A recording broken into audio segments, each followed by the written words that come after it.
My name is Gloria Bivens. I am 32 years old, the middle child of the Bivens dynasty, though forgotten is probably the better word. To outsiders, my family is the epitome of wealth and success. But anyone who's lived inside our Boston mansion knows the truth beneath the polished mahogany and manicured lawns. There's a hierarchy so rigid it suffocates. And I've always been at the bottom. The day I returned for Thanksgiving, the November air was sharp enough to sting.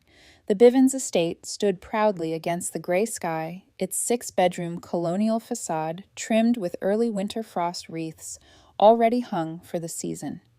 From the outside, it looked timeless, unshaken by decades. But as I climbed the stone steps, suitcase in hand, I felt the same cold distance I'd known since childhood. Through the wide front windows, I caught a glimpse of my father, Harold, pacing his study with a phone pressed to his ear. His expression wasn't the stern business mask I remembered, it was lighter almost. Excited. He kept glancing toward my mother, Diane, who perched on the edge of a sofa, clutching her glass of Chardonnay like a talisman. They whispered with a kind of conspiratorial urgency. It struck me instantly as unusual. Harold Bivens didn't whisper. He commanded, which meant whatever he was planning was big enough to shift the entire household's balance. What he didn't know, what none of them knew, was that beneath my simple black coat and understated scarf, I carried something they could never have predicted leverage. But I wasn't ready to reveal that yet, not until I had the right stage. For now, I pushed open the heavy oak door and stepped into the echoing foyer. The chandelier above gleamed with all the cold brilliance of crystal, a stark reminder of the world I'd been born into, but never truly belonged to. "Darling, you made it." My mother's voice floated down the staircase. She descended with a smile plastered onto her face, her perfume a mix of roses and expensive wine. Her hug was warm but brief, her eyes flicking over me in appraisal. "You look different. California has changed you." I smirked faintly. "In a good way, I hope." She laughed softly, already deflecting. Of course, of course. Come in, let me get you settled. Dinner will be eventful." Her pause was subtle, but I caught it. Eventful. Another breadcrumb. As I followed her, my thoughts drifted backward back to when it all began. Growing up in Brookline, we were the perfect American family on paper. My grandfather, Robert Bivens, started Bivens Software Solutions in 1978, with nothing but a borrowed computer and a garage. By the time my father inherited the reins in 1995, the company had ballooned into a regional powerhouse. Under Harold's leadership, it became a $50 million empire. And he reminded us of that fact at every holiday barbecue and breakfast table conversation. We, his children, were not just kids, we were heirs to a throne. At least that's how he saw Garrett, my older brother. Garrett, at 38, was the golden child, handsome in a worn-down way, never short on charm and utterly devoid of discipline.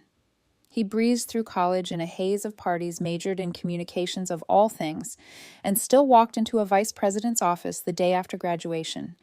Dad swore he was a natural leader. To me, Garrett was just naturally good at letting others clean up his mess. Then there was Megan, my younger sister. At 29, she was the family mascot and influencer with millions of followers hungry for her glossy snapshots of old money New England life. She turned the Bivens name into hashtags and brand partnerships. Our father complained about her frivolity in private, but at dinners he beamed proud that she carried the Bivens name into a new, glamorous arena. And then there was me, the middle child, the overlooked one, the daughter who had the nerve to take business seriously. At 12, I taught myself to code.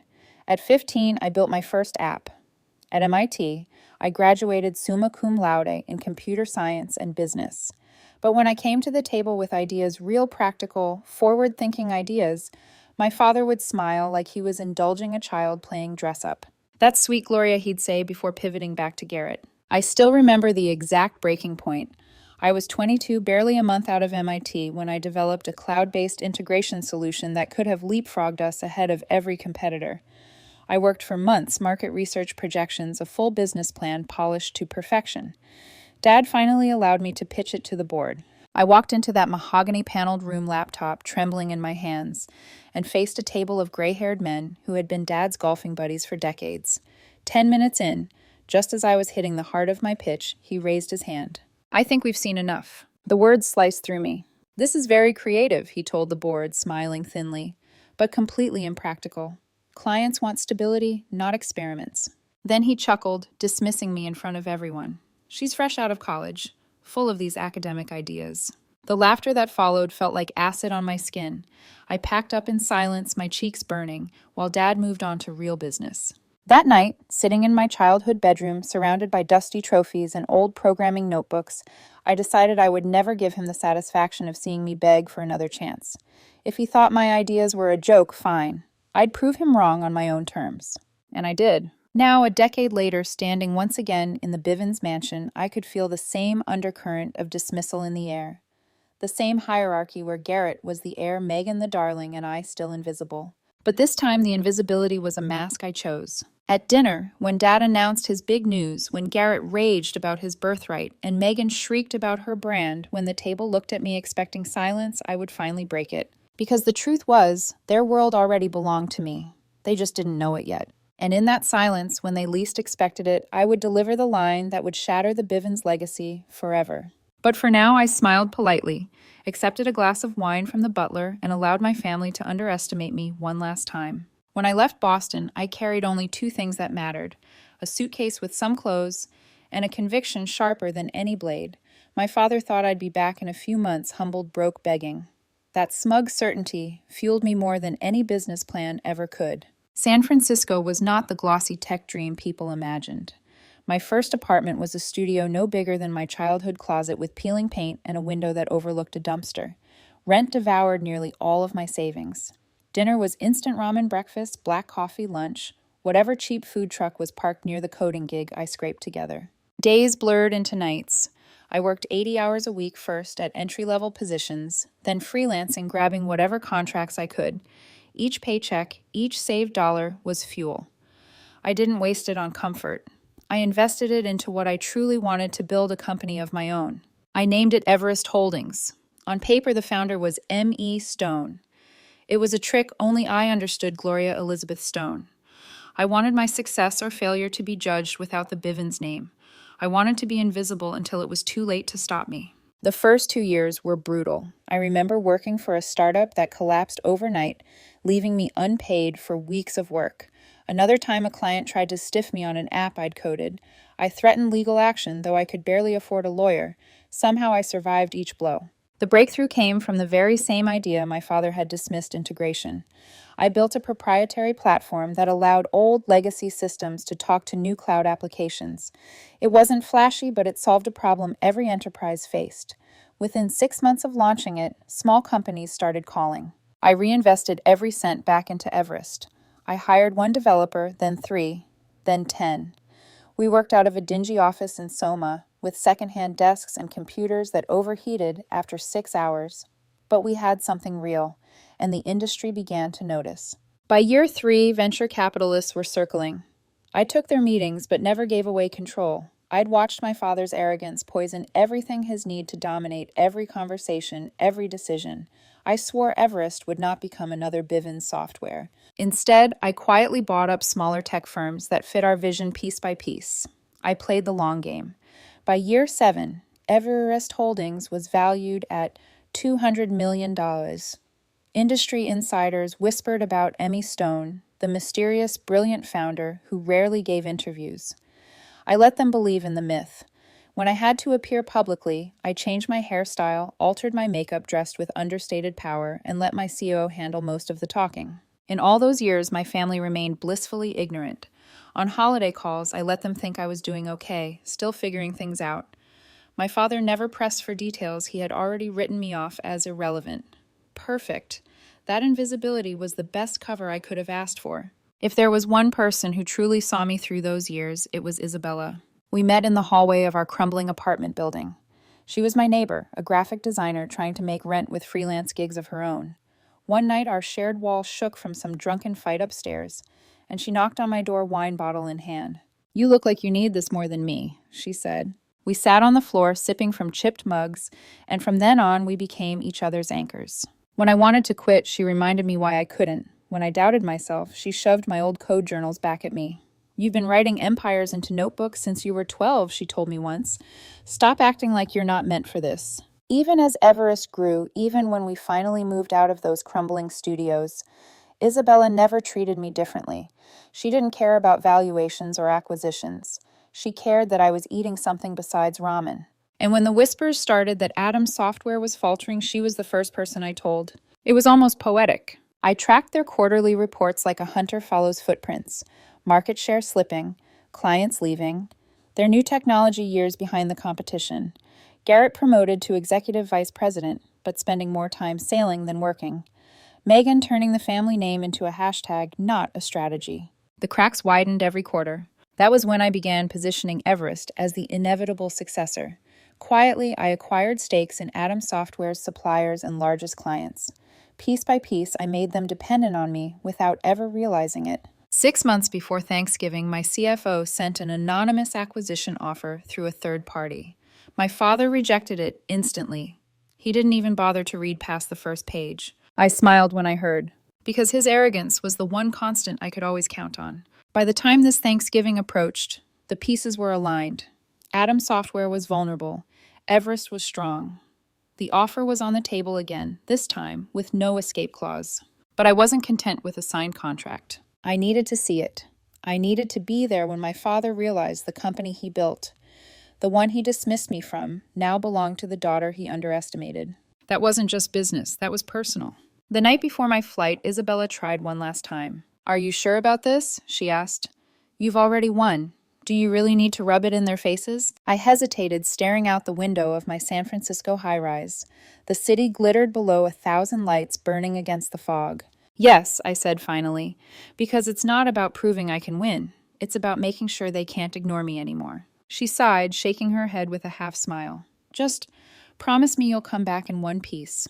Family wars don't end cleanly." Her words lingered after she left. She was right, this wasn't going to be clean. But nothing worth fighting for ever was. And as the jet waited for me on the tarmac the next morning, I knew I wasn't just going back to Boston for Thanksgiving. I was going back to bury the ghost of the girl who was told her ideas were a joke, and to replace her with the woman who had built an empire in the shadows. The jet landed in Boston just as the gray morning skies began to spit snow.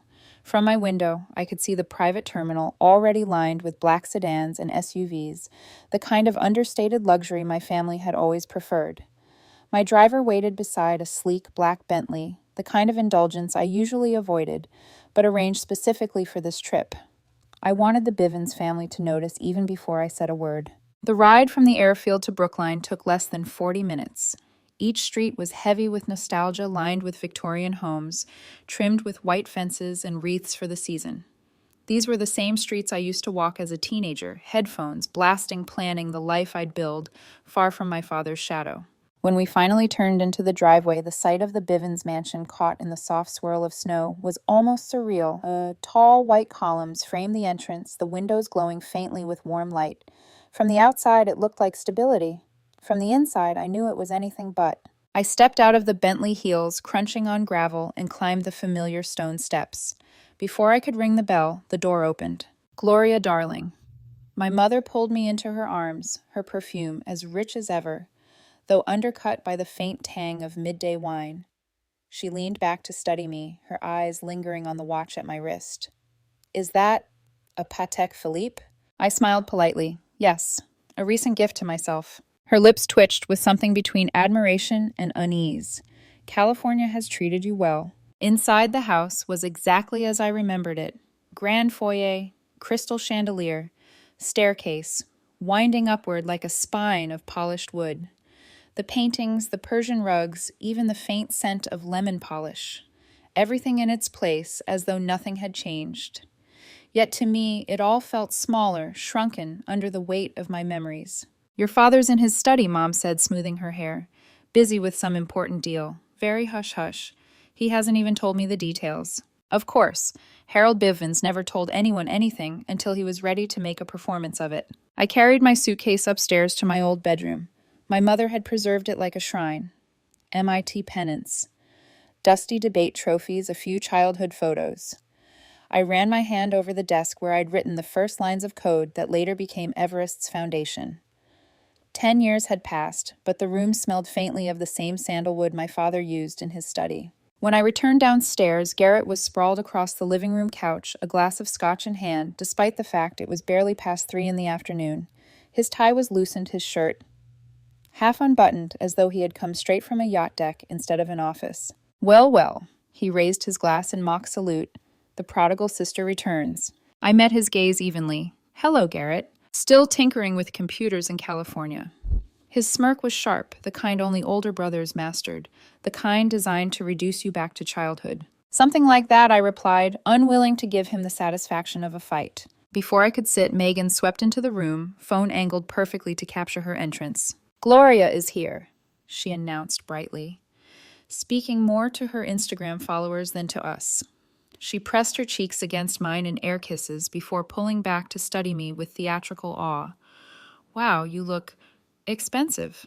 Did you finally snag yourself a rich boyfriend? I smiled thinly. No, just working hard. She wrinkled her nose, clearly disappointed by the lack of a viral-worthy confession. Garrett snorted into his glass. Amber Garrett called out, his voice carrying through the hall. A moment later, a willowy blonde in designer jeans entered. This is my sister Gloria Garrett, said, tugging the girl possessively to his side. She lives in San Francisco, does tech stuff. San Francisco? Oh my God, I love it there, Amber gushed. The shopping is amazing. Before I could respond, my father's voice carried from his study louder than usual. The words were muffled, but the tone was unmistakable, excited, triumphant. Yes, yes. Tomorrow after Thanksgiving.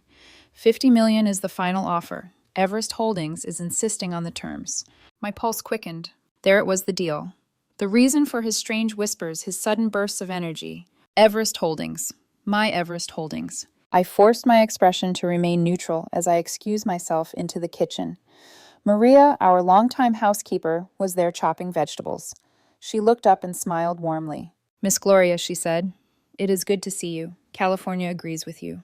Thank you, Maria. Need help with anything? She shook her head.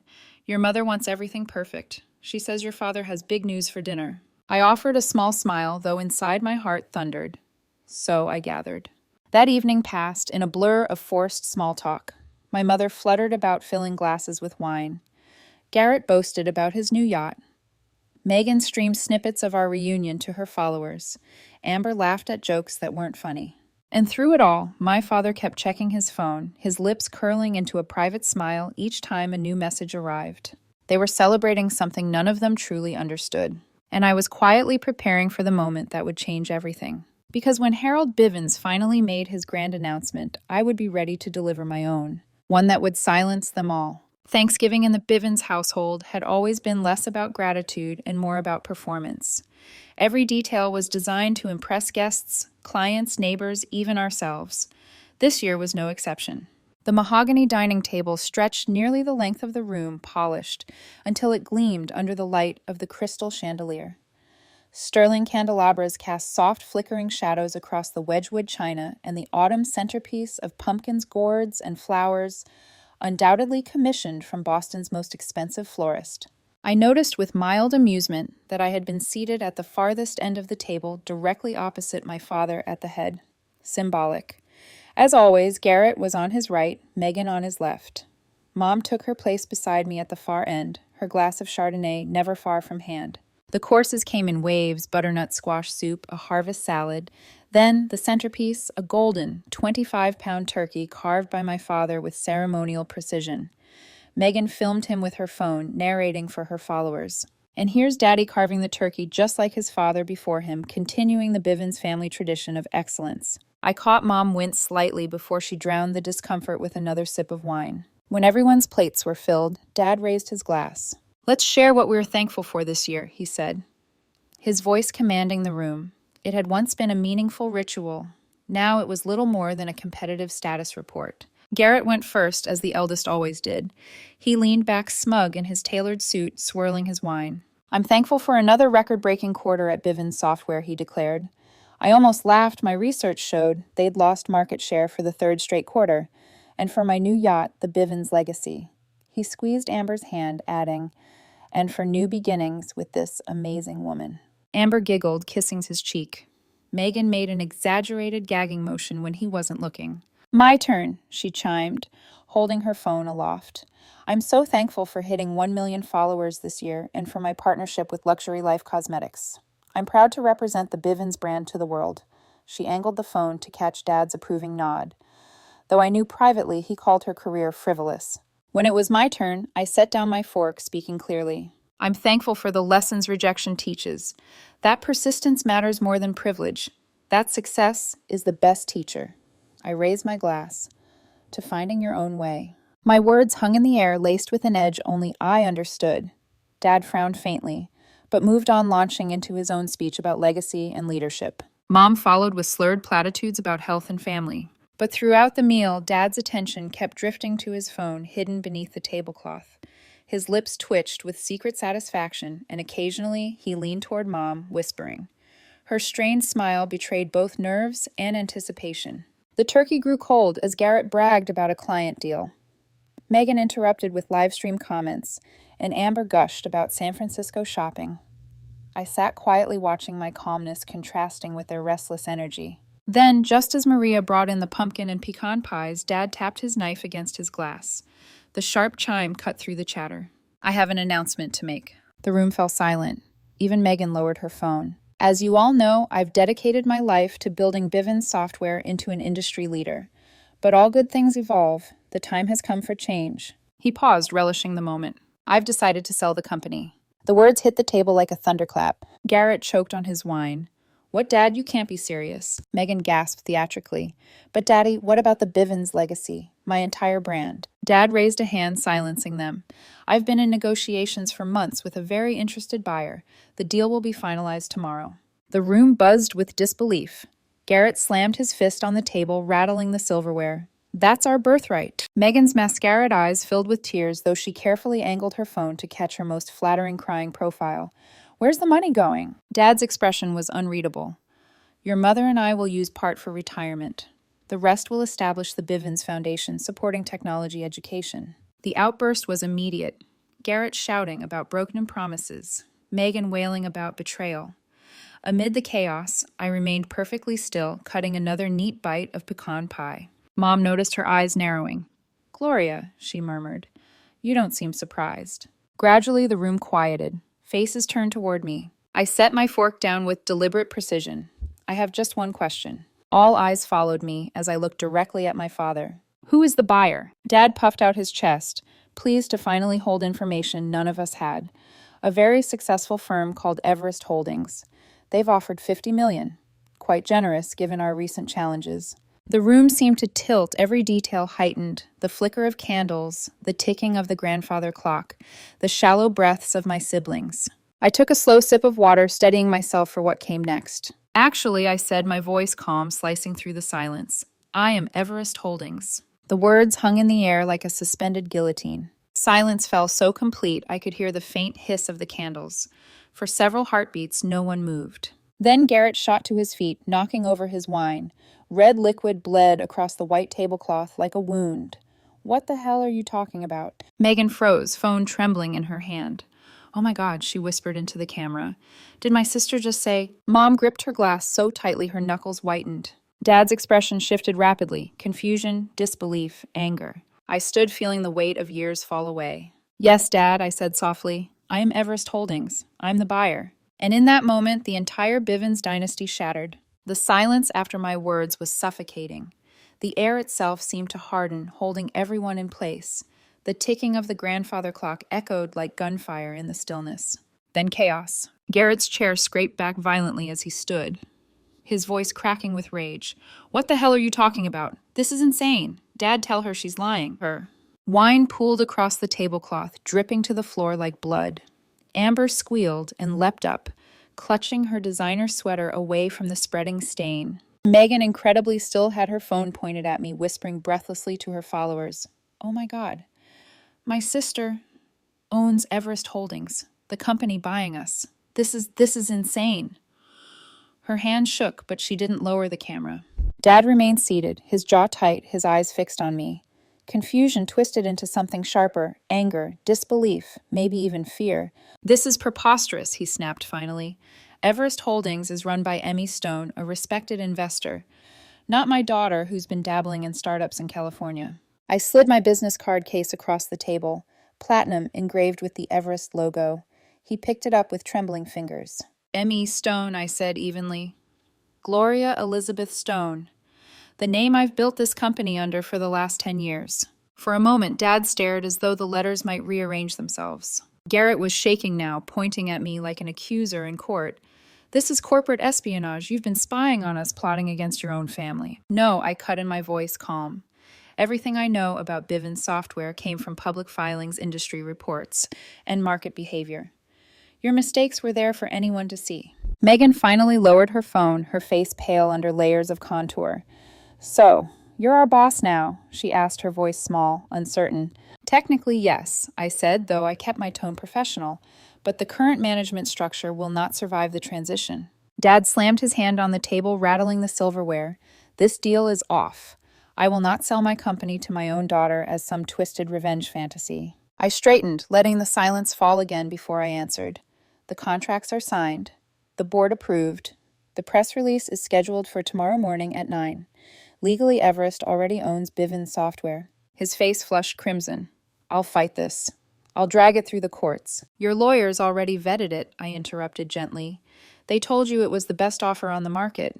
What will you argue that you're angry because the brilliant CEO you admired turns out to be your daughter? For the first time, doubt flickered across his face. Mom spoke quietly, almost to herself. All these years, while we thought you were struggling. I was building, I finished. My voice trembled, not with weakness, but with restraint. And you all let me. Garrett's fist clenched, his voice rising again. You planned this. You timed it for Thanksgiving just to humiliate us. I turned my gaze to him, steady and cold. No, Garrett. I planned it for Thanksgiving because I knew you'd all be here. And because 10 years ago, at this very table, Dad announced your promotion while dismissing me as unqualified. Tonight is symmetry. Tonight is truth. Dad stood abruptly, his chair scraping hard against the floor, his eyes locked on mine, sharp as knives. You have a choice, Gloria. You can be my daughter, or you can be the woman who stole my company. You cannot be both. I rose slowly, matching his stance across the long table. The candles flickered between us. That's where you're wrong, I said softly. I've always been both. You just refuse to see it. For a moment, no one breathed. Megan's mascara streaked down her cheeks. Garrett's hands shook with fury. Amber stared at me as if I'd turned into a stranger. But I felt an eerie calm. For the first time in my life, I wasn't fighting for their approval. I was delivering a reckoning. And this was only the beginning. The house had descended into chaos after the reveal. From my bedroom upstairs, I could hear voices rising and falling, Dad barking into his phone. Mom's softer tones, trying to calm him, Megan's dramatic sobbing punctuated by muffled laughter when she caught herself on camera. Garrett's fury vibrated through the walls like a storm pounding the foundation. I sat at my old desk, running my fingers over the worn grooves, etched by years of notebooks and late-night coding. It was almost funny this room had once been the cage where I felt invisible, and now it was the command center of my quiet victory. A sharp knock interrupted my thoughts. I didn't answer. The door swung open anyway. Garrett strode in. His face-flushed red tie loosened the smell of scotch clinging to him. He didn't bother to close the door before starting. We need to talk. I leaned back in the chair, arms crossed. About what? How I ruined your Thanksgiving. Or how you ran the family company into the ground. His eyes narrowed. Don't get smug, little sister. You think you're clever keeping secrets all these years. You lied to our faces. About as much as you lied about your contributions, I shot back. Remember Christmas 6 years ago, when I suggested moving to cloud-based systems and Dad dismissed me? 3 months later, you presented the exact same strategy as if it were your idea. His jaw tightened, but he didn't deny it. Instead, he paced the room like a caged animal. I stayed. I put in the time while you ran off to play entrepreneur in California. You stayed, I echoed. And what did you actually contribute, Garrett? Besides charging client dinners at strip clubs to the company card and showing up hungover to board meetings. Shut your mouth, he snapped, stepping closer. I didn't flinch. Do you really want me to? Because I can open it wider. I know about the $300,000 you siphoned off into fake vendor accounts, the phantom consulting fees wired straight to your offshore account. Do you want me to go on? His face drained of color. You can't prove that. I swiveled the laptop toward him. On the screen, transaction logs glowed like damning evidence. IP records, account numbers, dates when only you were logged into the system. I can prove everything. He froze, chest heaving. For a moment, I thought he might strike me, his fist clenched, knuckles white. You'd destroy your own brother, he hissed. I'd hold accountable a thief, I said evenly. The fact that thief happens to be my brother is your shame, not mine. We locked eyes in silence, the years of resentment between us compressed into one unbearable moment. Then he spun on his heel, yanking the door open. "This isn't over," he spat. "Actually, Garrett," I called to his retreating back. "It is. You just don't realize it yet." The door slammed. Minutes later, another knock, softer this time. "Come in." I sighed, expecting perhaps Maria with tea. Instead, Megan slipped in her mascara, repaired her lipstick fresh, her phone still in hand.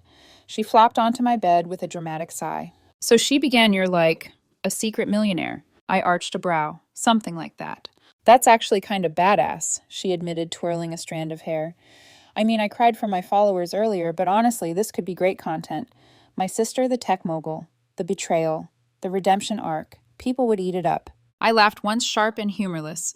"5 minutes ago, you were sobbing about losing your heiress status." She shrugged.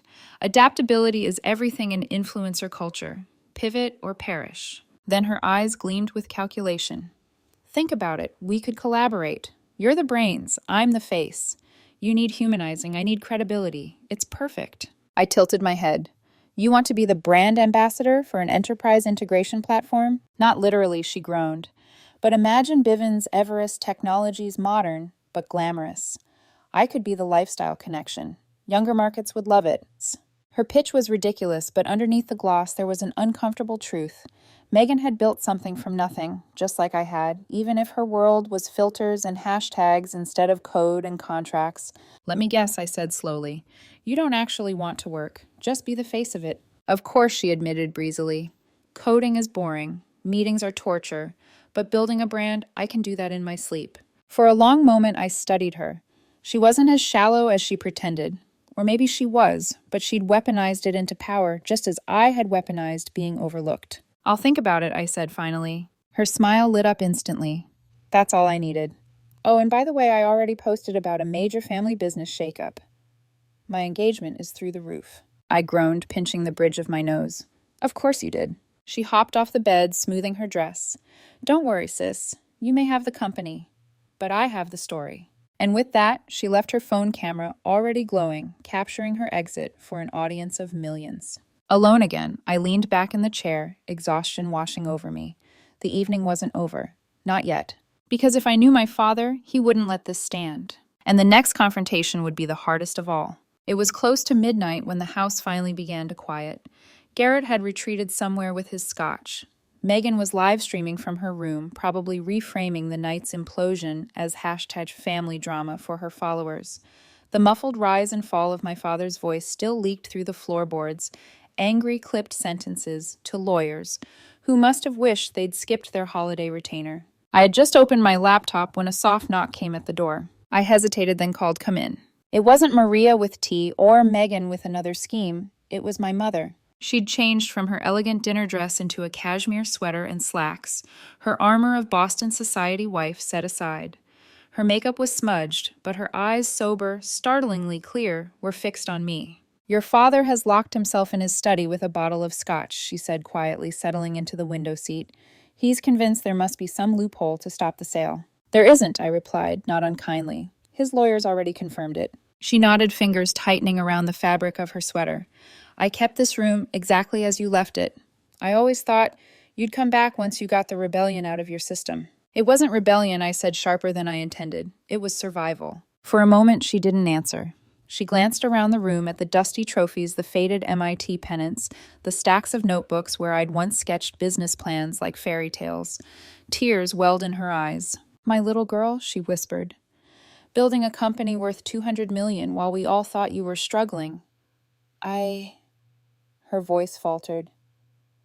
"I knew you were different. Special. I just didn't know how to protect you in a family like ours." "You could have stood up for me," I said. The words slipped out heavy with years of silence. "When he dismissed me. When he humiliated me. You just sat there." Her shoulders sagged. I told myself I was keeping the peace. That being a good wife meant not challenging your father in front of others. But the truth is, I failed you. I failed as a mother when you needed me most. Her admission pierced deeper than any of Garrett's accusations or Dad's ultimatums. I had braced myself for anger, for denial, but not for this raw regret. For a long moment, I couldn't speak. The room was so quiet I could hear the faint ticking of my old alarm clock. Finally, I whispered, I didn't need you to fix it. I just needed you to see me. I see you now, she said, her voice trembling. And I am proud.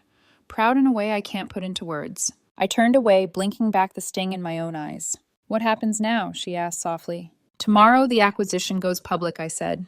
Bivens Software will be a subsidiary of Everest. The name will remain for now, but operations will be restructured. And your father, he'll be offered a ceremonial role. Chairman Emeritus. No authority. Just a title and dignity, if he chooses to accept it. Her lips pressed tight. He may never forgive you. I don't need forgiveness, I said. I need recognition. She stood crossing to me. For the first time in years, she touched my shoulder. Not as a polite, motherly gesture, but as something raw, human. You deserve more than recognition, Gloria. You deserve peace. She left me with that thought, and I sat awake until dawn, staring at the ceiling of my childhood room, unsure if peace was even possible. At 7 the next morning, the house was eerily still. Maria handed me coffee in the kitchen, her eyes soft with concern. Be strong, Miss Gloria, she murmured. Then my father appeared in the doorway. He looked older, stooped eyes bloodshot. His perfect posture slumped under the weight of a sleepless night. My study, now. His tone left no room for refusal. I followed him down the hallway into the sanctum I'd always been forbidden to enter. The wood-paneled walls were lined with business journal covers featuring his face photos with governors and CEOs framed awards. My MIT graduation photo sat half hidden on a side table, dwarfed by the rest. He sank into his leather chair behind the massive desk, gripping it like a throne. I chose not to sit in the visitor's chair, but perched casually on the edge of the desk itself, a quiet rearrangement of power. My attorneys confirmed it, he said without preamble. The sale is binding. The board vote was unanimous. Of course it was, I replied. They saw the reality. Market share down, tech outdated, management bloated. His jaw tightened. 50 million.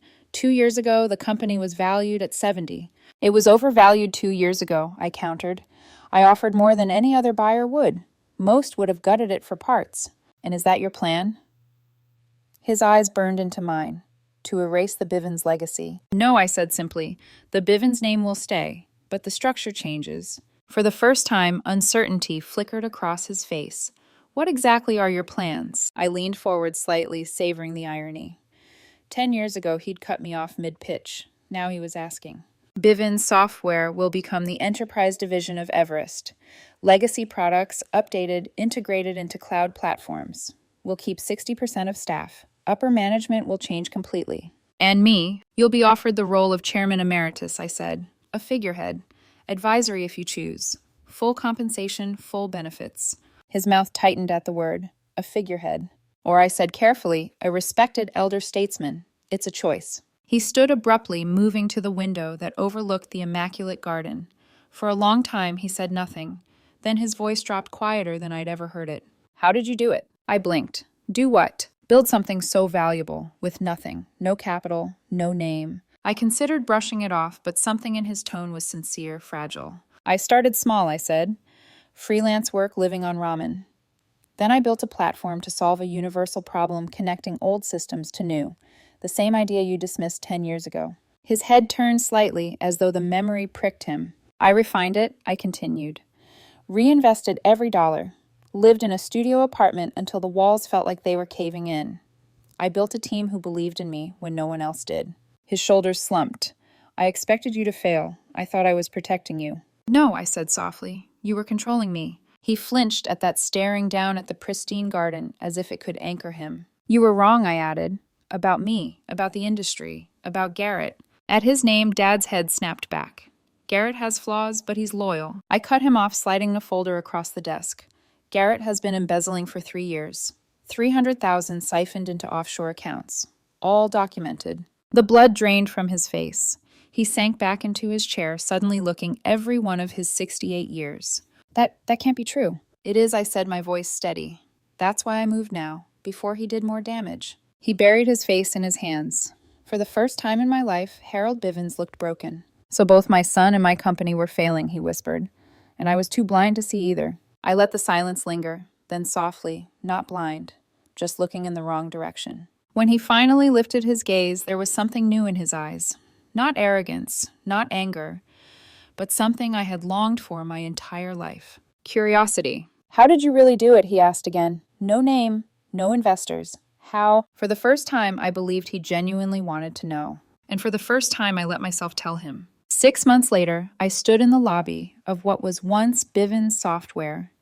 The marble floors gleamed the same as they had since my childhood, but everything else was transformed. The old portraits of my father in golf blazers and boardrooms were joined by new displays, a timeline of Bivens Everest technologies, tracing the journey from my grandfather's garage to this very moment. My photo now hung beside my father's and grandfather's 3 generations, 3 eras. It still felt surreal. The headquarters was unrecognizable. The dark wood offices torn down, replaced with open workspaces filled with light glass walls, collaborative corners where teams huddled over new designs. The hum of conversation and energy filled the air. For the first time, the building felt alive. My role as CEO of Everest Holdings kept me bouncing between San Francisco and Boston. But this place, the hybrid of Bivens' legacy and Everest vision, was where I felt both vindication and responsibility. The transition hadn't been easy, but it had been successful beyond my projections. Surprisingly, Dad adapted better than anyone. After his initial fury, after the sleepless nights and slammed doors, he accepted his role as chairman emeritus. He came into the office a few days each week, mostly mentoring younger managers or smoothing client relationships. The authority he once wielded like a weapon had softened into guidance. For the first time, I could speak to him without bracing for dismissal. At one late-night strategy session, he looked up from a quarterly report, shook his head in disbelief, and said, "You've already done more in 6 months than I did in my first decade." The words healed something inside me that I hadn't realized was still raw, not because I needed his validation, but because finally he saw me. Garrett's path was rockier. Presented with proof of his embezzlement, he had threatened lawsuits, tantrums, even exile. But eventually, when faced with no better options, he accepted the deal, repay the stolen money, resign his executive role, and enroll in an MBA program if he wanted any future with the company. To everyone's surprise, he did. He wasn't suddenly virtuous, but when he called me one evening from campus to ask about case studies on corporate restructuring, his voice carried something unfamiliar. Humility. Megan thrived in her own way. She spun the family drama into a rebrand, The Tech Heiress. Her followers devoured the saga of betrayal, empowerment, and reinvention.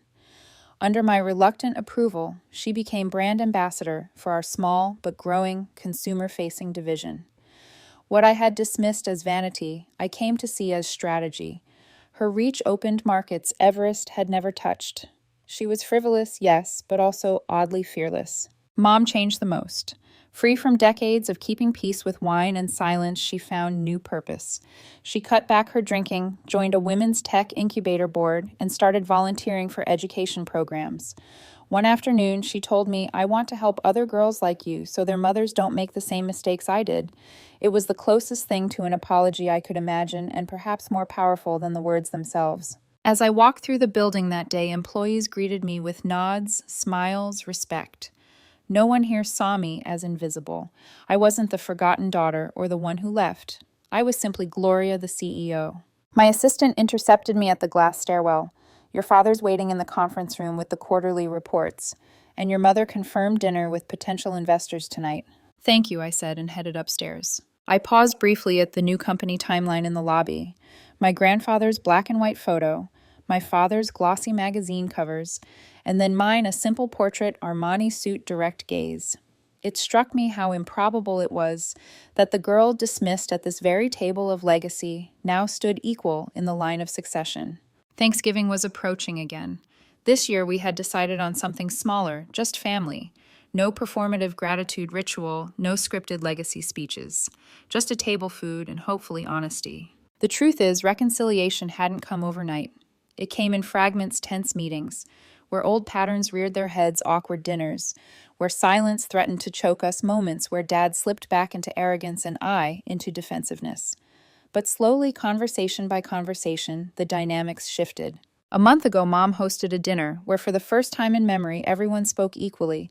No shouting, no storming out. Small, but revolutionary. The most profound moment came late one night in the office.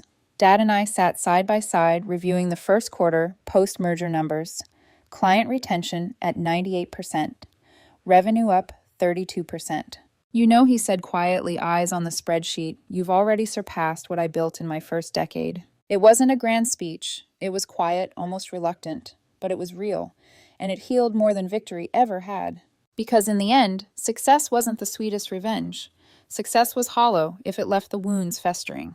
The real triumph was being seen, not just as a daughter, not just as a CEO, but as a whole person. As I stepped into the conference room that morning, Dad was already there, glasses perched on his nose, quarterly reports spread before him. He looked up and gave me something rare, an unguarded smile. For the first time in my life, I smiled back without hesitation. And in that moment, I knew I hadn't destroyed the Bivens legacy. I had saved it, not by erasing the past, but by rewriting the future.